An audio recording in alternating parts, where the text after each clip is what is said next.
cast your mind back to the full lockdown across the country last year, a lot of activities suddenly changed. For many people, they could find easy alternatives, but not for some of the people accessing services on the NDIS. Suddenly, that physical support was difficult to provide, including with things as simple as eating and being dressed. So, how are people in that position handling things now? How bad was the disruption? Joining me live is disability support provider Kaye Hamilton. Thanks very much for your time. So, a lot of us were busy worrying about our own lives and what to do with children and childcare and all these types of things. But just talk us through that particular period. As I mentioned, some people rely on things, basic things such as getting help eating and getting dressed as well. How bad was the disruption? I guess the disruption was varied for a variety of reasons. There was a lot of miscommunication around who are essential workers, which led to services ceasing for some of our vulnerable people, including those with a disability. And the disruption came as well because obviously you're dealing with a population group which thrive on routine, and that was somewhat completely chaotic. And then we had, the day program shut down, we had services being withdrawn, and it was quite a stressful time for everybody involved. There was just no sort of clarity and no closure around what supports were still available and what that would look like. Do you feel as though, lockdowns that have happened since, perhaps ones in the future as well, that support services are in a better position and the people getting them as well, or is this an ongoing problem? I think it's an ongoing problem for a large part, but that's due to the funding and plans not being adequate. I guess what I have learnt in the realm of a provider at this point is quite simply that we need to stick to the fact that disabilities does fall under the essential services. So just encouraging those providers to be adequately trained and reaching out during those lockdowns and trying to keep that one-on-one community engagement and social participation going for those people, making sure that the people are coming into their homes and helping them have their acts of daily living met.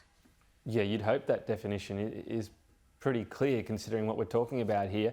What about the delay in terms of getting both people with a disability but also workers vaccinated? I mean, that still hasn't happened.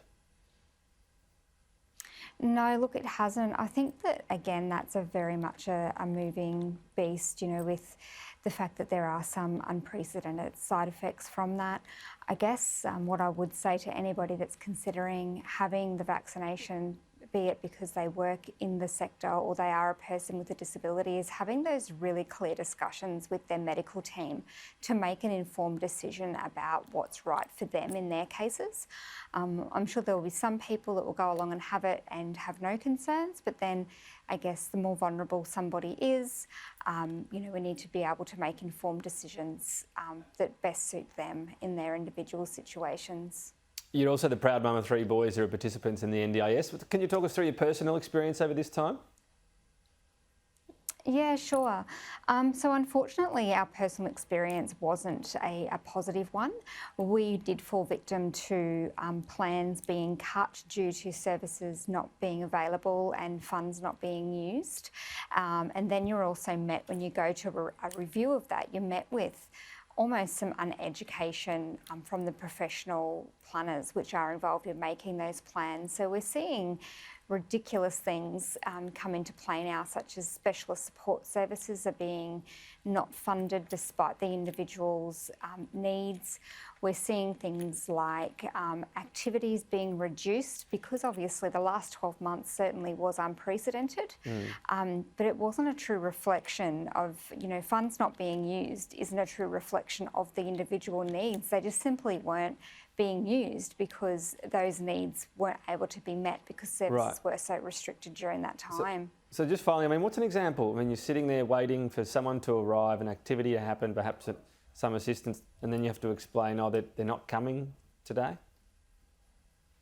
Yeah, absolutely. So right down to even essential services like physiotherapy, speech therapy, podiatry, you'd be sitting there waiting for a call or to go and get your new AFOs or to attend your sport activity for the support person not to show up because they didn't think that it was an essential service, or support workers not wanting to engage because they thought that they would be at risk, and also just the fact that of having to vary the support. So whereas you may have taken your participant out for an activity, bringing those activities in home. So there was a lot of planning which sort of was missed in those early stages, and I'm truly hopeful that in the future that'll be overcome.